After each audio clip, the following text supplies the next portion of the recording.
Baik, bismillah wassalatu wassalamu ala rasulillah. Ikhwani fiddin, rahimani wa rahimakumullah.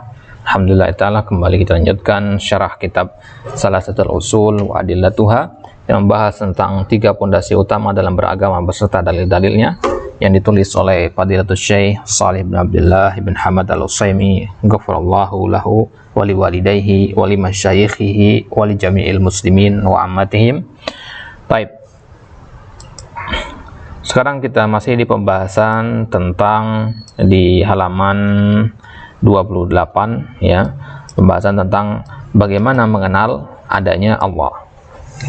Dikatakan oleh Syekh Muhammad bin Wahab di pertemuan sebelumnya bahwasanya kita mengenal Allah itu dengan ayat-ayat dan dengan makhluk-makhluknya. Ya. Kemudian ya, kenapa Syekh menyebutkan beberapa contoh dari makhluk-makhluk Allah. Ada siang dan malam, matahari dan bulan, kemudian ada bumi dan langit ya. Kemudian juga kita bahas kenapa Syekh memilih contoh-contoh seperti itu ya. Contoh-contoh seperti itu kenapa beliau pilih ya. Kita simpulkan kemarin beliau memilih pengertian contoh-contoh seperti itu karena mengikuti aksar siyaqil Qur'ani, mayoritas metode dalam ayat-ayat Al-Qur'an. Baik. Nah, ayat itu sendiri, apa yang dimaksud dengan ayat menurut bahasa orang Arab? Ya, di halaman selanjutnya di halaman 29. Wa innal ayata fi kalamihim. Ya, adapun yang dimaksud dengan ayat di dalam ucapan orang Arab, ismun lil alamah. Ayat itu artinya al-alamah. Tanda, wal lailu wan naharu wasyamsu wal qamar alamatun zahirah. Siang, malam, matahari, bulan itu adalah tanda-tanda yang zahirah. Fa innan nahara yusyriku bin fijaril fajri. Ya, siang itu ya yusyrik ya, muncul terbit dengan infijaril fajr, dengan pecahnya fajar. Ya, munculnya fajar maksudnya. Summa isyraqis syams, kemudian ya, terbitlah matahari. Summa yataqassaru hatta yadhhaba, kemudian matahari itu menjadi lebih jelas di siang hari, kemudian berkurang sedikit demi sedikit sampai dia hilang. Ini kan tanda yang jelas sekali, semua orang tahu ini tanda-tanda siang dan malam ini ya. Fayatba'uhul lail, kemudian datanglah malam hari. Wasyamsu tabdu fin nahar, matahari kelihatan di siang hari. Wal qamar yabdu fil lail, dan bulan tampak atau kelihatan di malam hari ya. Maka ini adalah tanda-tanda yang zahirah berarti ya, berarti siang dan malam, matahari dan bulan ini tanda-tanda yang jelas ya. Yang namanya tanda-tanda itu deskripsi ya. Ketika antum tanya orang misalkan, akhi kapan kita pergi? Nanti malam ya. Akhi kapan kita pergi? Kalau bulan sudah purnama. Ini berarti patokan kita pergi itu kepada tanda-tanda tadi. Tanda antum pergi kapan? Ketika bulan sudah purnama. Nah, ini secara bahasa. Berarti secara bahasa ayat itu artinya alama. Jadi antum bilang, "Akhi, kapan kita pergi?" Ya, apa ayatnya? Ya, ayatnya maksudnya apa tandanya? Ya, apa patokan kita akan pergi itu? Ya, ayatnya kita akan pergi ketika ya matahari sudah tenggelam misalkan. Berarti tandanya, patokannya di situ antum berpatokan kepada tenggelamnya matahari, dan ini adalah sesuatu yang alamat yang zahir. Ya, baik. Fahunna alamatun barizatun yunasibuhunna ismul ayat fawusifna fi khitab syarabil ayat. Itulah kenapa ayat ya dikatakan ayat ya, karena dia jelas, tanda-tanda yang jelas. Ya. Kenapa dikatakan matahari dan bulan itu ayat? Karena dia adalah tanda yang jelas. Wa ammas samawatus sab'u wal araduna sab'u wa ma fihinna wa ma bainahuma. Adapun langit yang 7 dan bumi yang 7 dan apa yang berada di keduanya dan apa yang ada di atasnya, fa inna maraddaha fil wad'il lughawi ilal khaliq. Maka kembalinya ini maknanya adalah kepada makna al-khalq. Apa itu al-khalq? At-taqdir. Ya, apa itu at-taqdir? Penetapan, ya, pengukuran. Wa hunna muqaddaratun ala hadhihi surah. Langit dan bumi itu adalah makhluk, tidak bisa dijadikan sebagai tanda. Tidak bisa dijadikan sebagai tanda. Akhi, kapan pergi? Ketika pohon ya, ketika pohon ini berbuah, kan tidak lumrah istilah kayak gitu kan. Memang bisa dijadikan dalam bahasa sehari-hari, tapi tidak lumrah untuk dijadikan sebagai tanda hal seperti itu. Karena makhluk secara bahasa itu artinya sesuatu yang muqaddar, yang diukur. ya, yang ditakar gitu. Jadi ketika antum mengatakan ini sesuatu makhluk, ya misalkan kita katakan anta makhlukun bi ahsani taqwim. Engkau itu makhluk diciptakan, ditetapkan, diputuskan oleh Allah dalam bentuk yang paling baik gitu. Ketika antum bikin meja misalkan, antum kan sudah punya gambaran kayu ini nanti akan antum susun menjadi meja yang seperti apa. Ya. Berarti ketika meja ini sudah jadi, sudah antum putuskan. Itu artinya, sudah antum putuskan meja itu akan menjadi seperti ini sesuai dengan yang ada di pikiran antum. Ngerti maksudnya ya?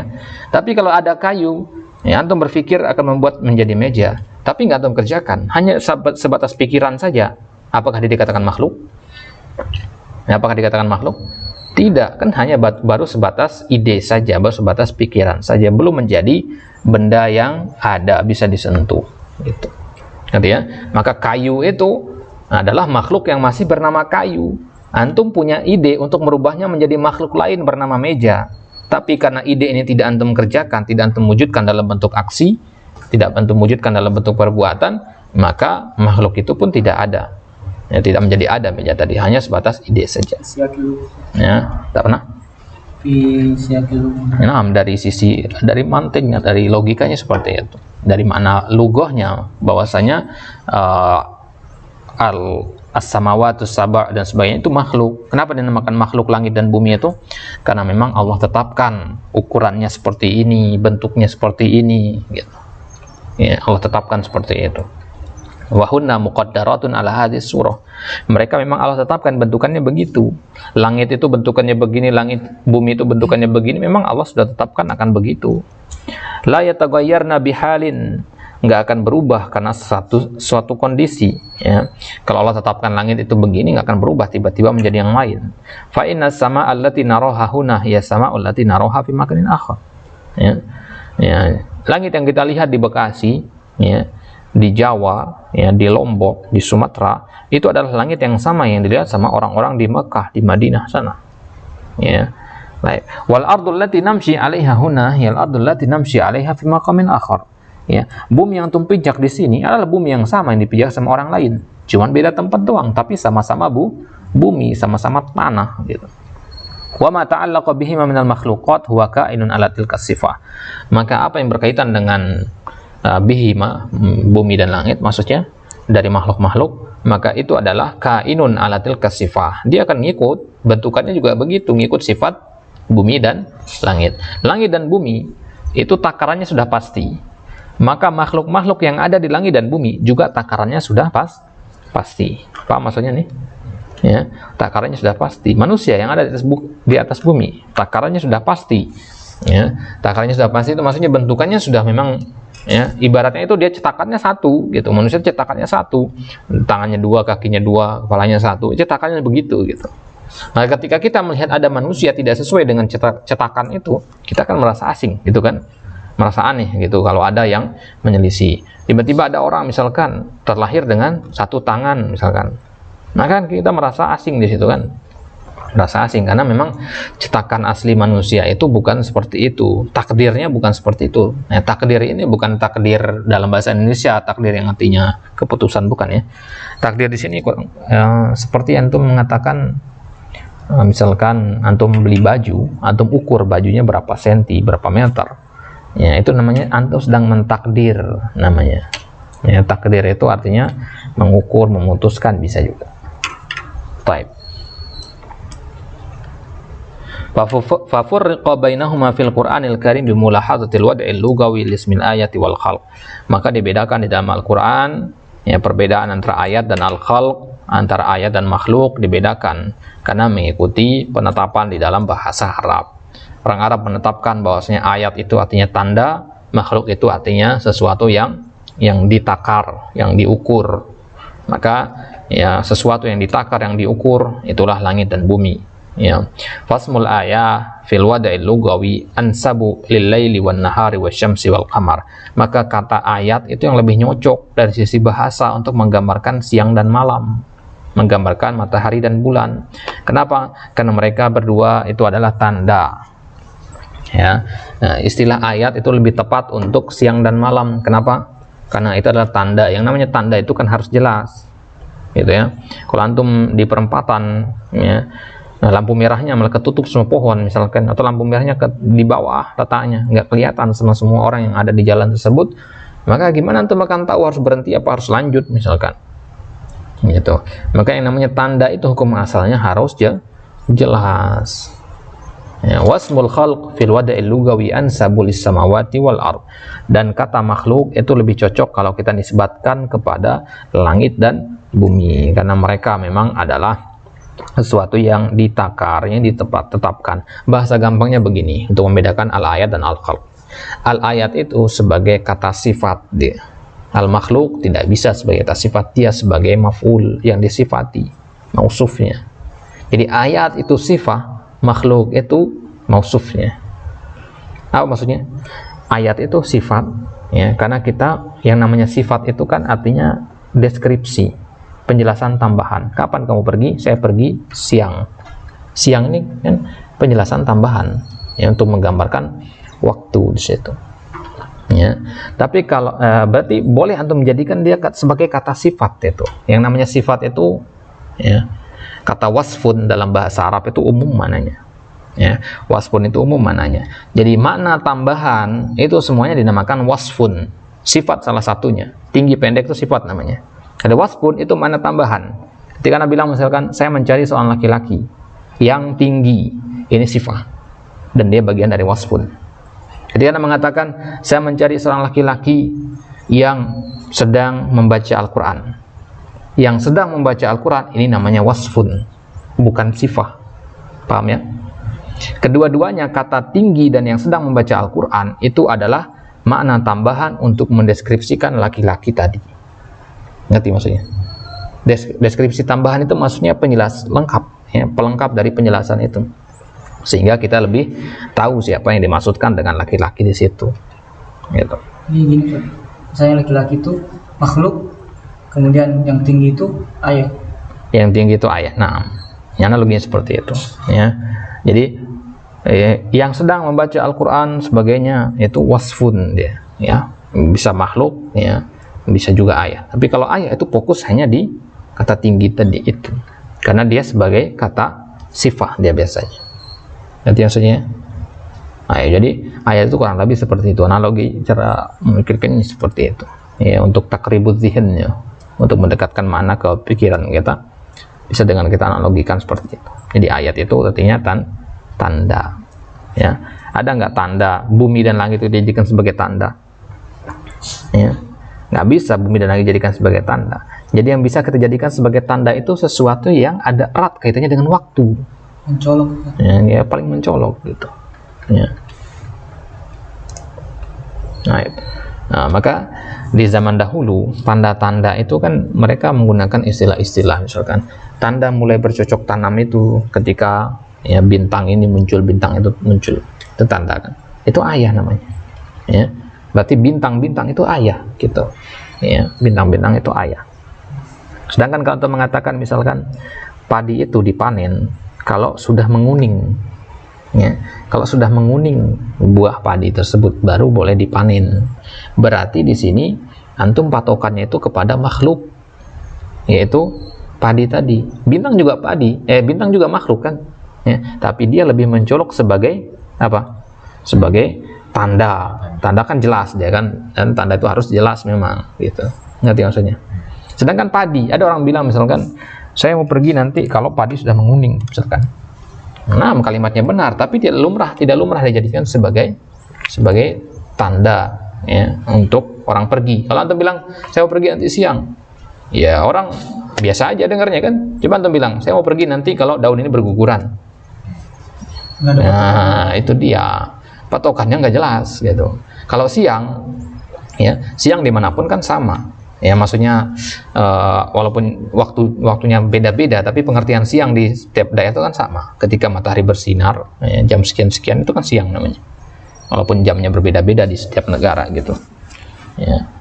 Tapi kalau pohon, misalkan pohon berguguran tadi, ya, saya akan pulang ketika pohon berguguran, ya, pohon di tempat antum berguguran, di tempat lain belum tentu begitu kan, ya, jadi relatif sekali.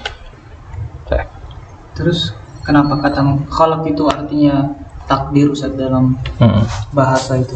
Bukan ukuran itu mendekati makna alamat. Bahwa ukuran itu bisa juga diarahkan kalau dipikirkan Ustaz ya. Nah, memang mirip sih sebenarnya. Sebenarnya pembagian seperti ini juga ini kan makna yang dakik sebenarnya, ya. Antum artikan ayat dengan makhluk, makhluk dengan ayat juga tidak masalah sebenarnya. Tapi ini kan kita sedang ingin mendeskripsikan sedalam mungkin, karena kitab yang kita baca ini kan bukan kitab level awal gitu kan. Ya.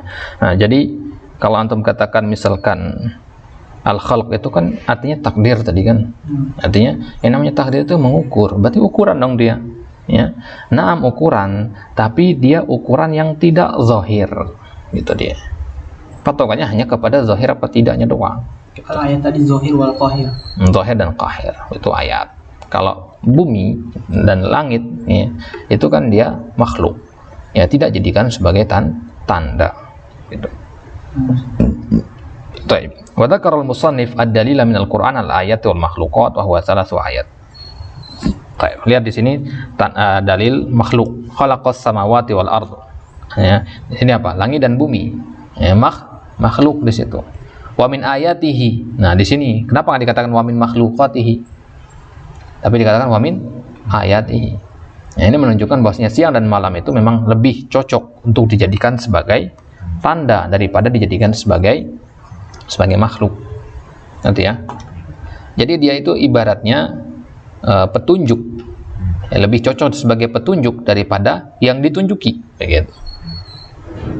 Ya, kalau antum mencari alamat ya dengan bekal Google Map, ya Google Map yang antum lihat di HP antum, ya itu petunjuk.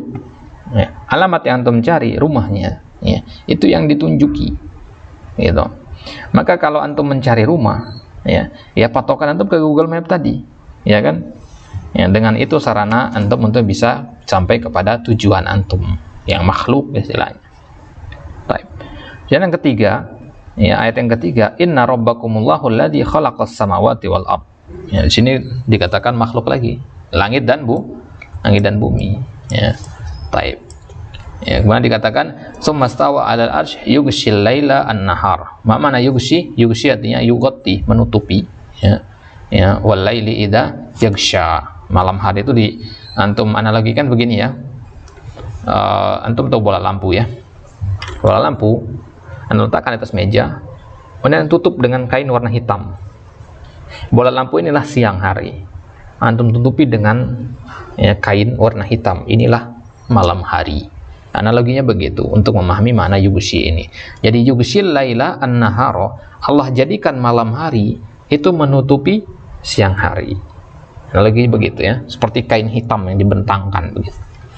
Yatlubuhu hasisan, ya, yang ya, siang itu akan mengejar malam hari hasisan, sarian, cepat, gitu, nggak ada jedanya, gitu.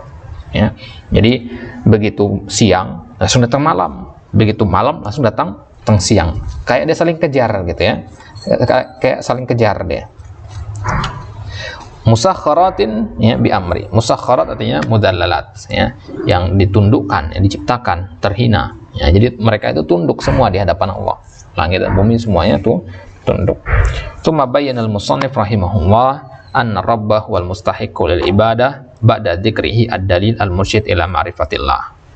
Ya, setelah kita dijelaskan bahwasanya Rabb itu adalah yang berhak untuk disembah, ya setelah Syekh menjelaskan ya, kemudian Syekh akan menjelaskan di sini bahwasanya Rabb adalah yang berhak disembah. Sebelumnya, ya, kita dijelaskan tentang dalil yang mengajak kita untuk mengenal Allah.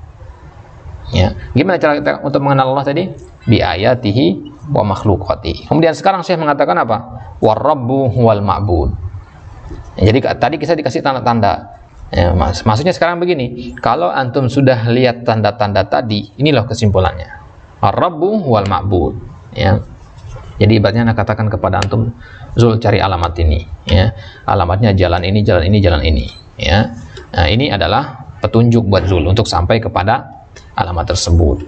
Kemudian anak katakan ke Zul, Zul, nanti kalau saya sampai ke alamat tersebut, ya, rumah yang antum akan dapati, ya, rumahnya begini. Di sebelahnya ada ini, gitu. Ngerti maksudnya ya? Nah, jadi sekarang saya akan membawa warabbuhu wal ma'bud. Ar-rabbu wal mustahiqu an yakuna ma'budan. Rabb itu adalah yang berhak untuk dijadikan sebagai sembahan. Lil amri bil ibadati fi qoulihi ta'ala u'budu rabbakum. Karena diperintahkan untuk menyembahnya di dalam ayat u'budu rabbakum. Ma'adzikri mujibil istihqaqah wa tafarrud bir rububiyyah fi qoulihi alladzi khalaqakum wal ladzina min qablikum. Jadi ayat ini dikatakan u'budu rabbakum, sembah Rabb kalian. Timbul pertanyaan kalau dari orang-orang yang ingkar, kenapa saya harus menyembah Rabb itu? Ya, alasannya alladzi khalaqakum, dia menciptakan kalian. Secara logika begitu kan? Ya, dia yang menciptakan kalian, berarti dia itu, yaitu Allah maksudnya di sini, punya hak kendali penuh atas kita. Dia yang paling paham atas kita. Ibaratnya antum beli HP, kalau rusak, yang bikin HP yang paling paham gimana cara memperbaikinya.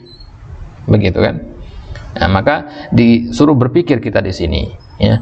Kenapa harus menyembah Allah? Ya karena memang Allah yang menciptakan kita dan menciptakan orang-orang sebelum kita. Diajak kita berpikir di sini.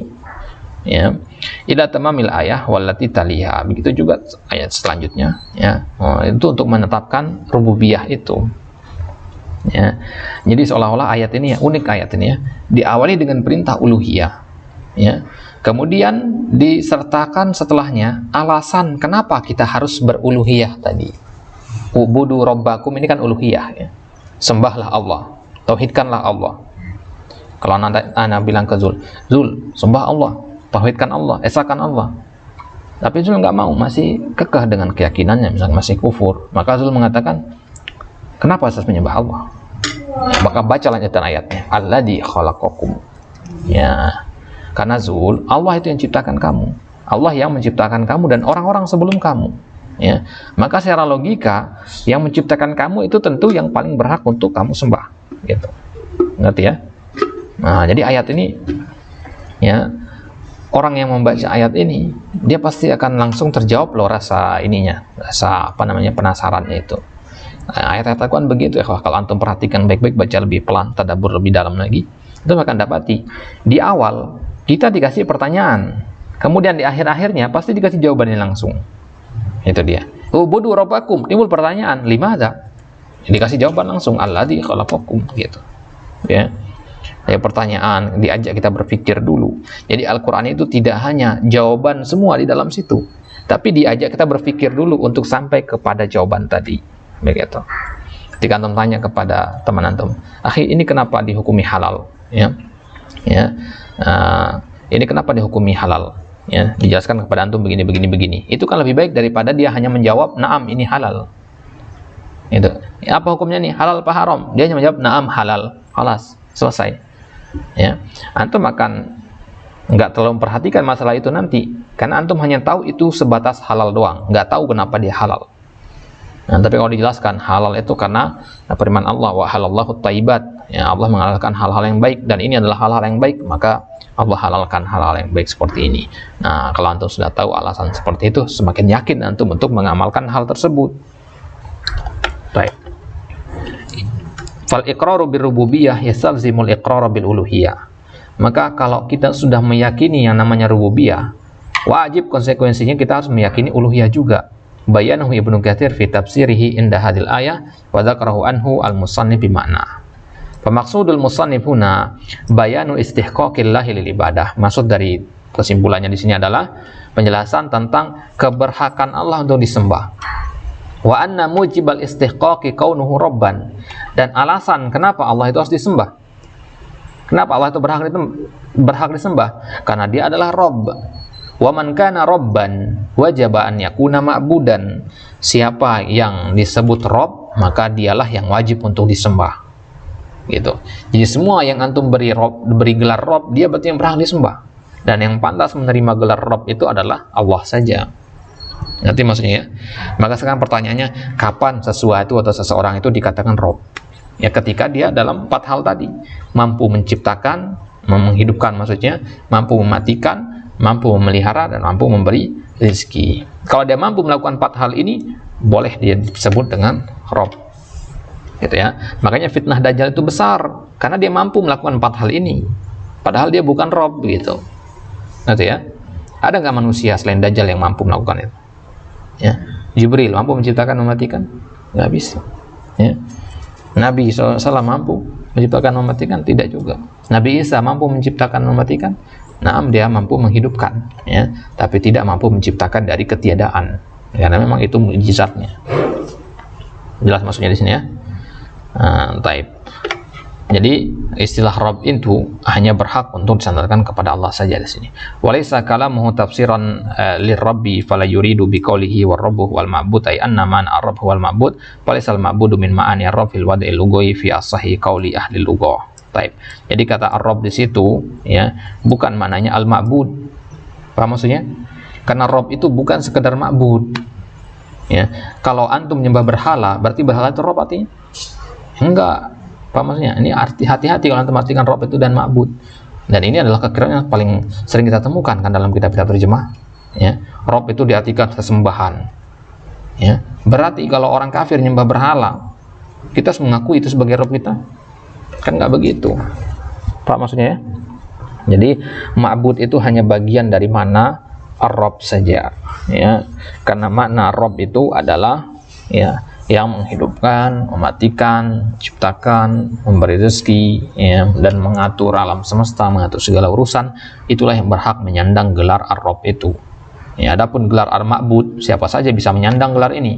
Ya, ya, Lata Uzza itu pun disebut al-Ma'bud, tapi dia bukan ar-Rabb. Maka kita katakan, ya, kullu ar-rabbi fahuwa ma'bud. Ar-rabbu ya huwal ma'bud, walakin al-ma'bud ya laisa daiman ar-rabb. Ya. Ar-rabb itu memang al-ma'bud. Rabb itu Allah, memang sesembahan kita. Ya. Tapi tidak semua yang disembah itu berhak menyandang gelar ar-rabb. Pak maksudnya? Ngerti ya? Nah, maka al-ma'bud itu lebih dekat ke mana al-ilah daripada ke ar-rabb. Ar-rabb itu jauh lebih tinggi dia. Makanya ya kata kedua yang kata keempat ya di dalam Al-Quran untuk nama Allah yang keempat setelah Allah Ar-Rahman Ar-Rahim adalah Rabb. Ya, Rabb itu ya bukan hanya Allah, ya maksudnya bukan hanya ma'bud, bukan hanya Ar-Rahman Ar-Rahim saja, tapi juga dia Al-Khaliq, Al-Aziz, Al-Ghafur dan seterusnya. Makanya ada perbedaan di kalangan para ulama. Al-Ismul A'zam, nama Allah yang paling agung itu yang mana? Ya. Ada yang mengatakan Allah karena itu adalah yang paling sering diulang dalam Al-Qur'an, dalam hadis. Ada yang mengatakan Rabb karena itu yang paling luas cakupannya dan seterusnya. Jelas ya? Jadi Allah itu maknanya al-ma'bud, yang disembah. Ya, al-ilah itu. Sedangkan ar-Rabb itu maknanya adalah yang mampu melakukan empat hal tadi dan berhak untuk disembah. Taib, Allah taala alam. Insyaallah taala nanti kita akan masuk ke pembahasan anwa'u al-ibadah. Ya, inilah dia poin selanjutnya dari pembahasan kitab ini. Nanti poin ini akan paling panjang sampai akhir kitab. Di poin ini nanti kita akan disebutkan jenis-jenis ibadah dari Islam, iman, ihsan, doa, al-khauf, ar-raja, tawakal, raghbah, khusyuk, isti'anah, isti'adzah, istighosa, zabah, nazar. Itu akan dijelaskan satu persatu nanti sampai akhir kitab. Ya, sebelum terakhir nanti kita akan jelaskan sedikit tentang ma'rifatun nabi dan ma'rifatu dinil Islam bil adillah. Ya, kemudian selesailah kita insyaallah dari pembahasan kitab ini. Semoga Allah Subhanahu wa taala memudahkannya. Naktafi bihada wa nasallahu taala an yu'allimana ma yanfa'una wa an yazidana ilman nafi'an hatta nantafi'a bima 'allamana. Wa nakhtatim bidu'ai kafatil majlis. Subhanakallahumma wa bihamdika asyhadu an la ilaha illa anta astaghfiruka wa atubu ilaik. Assalamualaikum warahmatullahi taala wabarakatuh.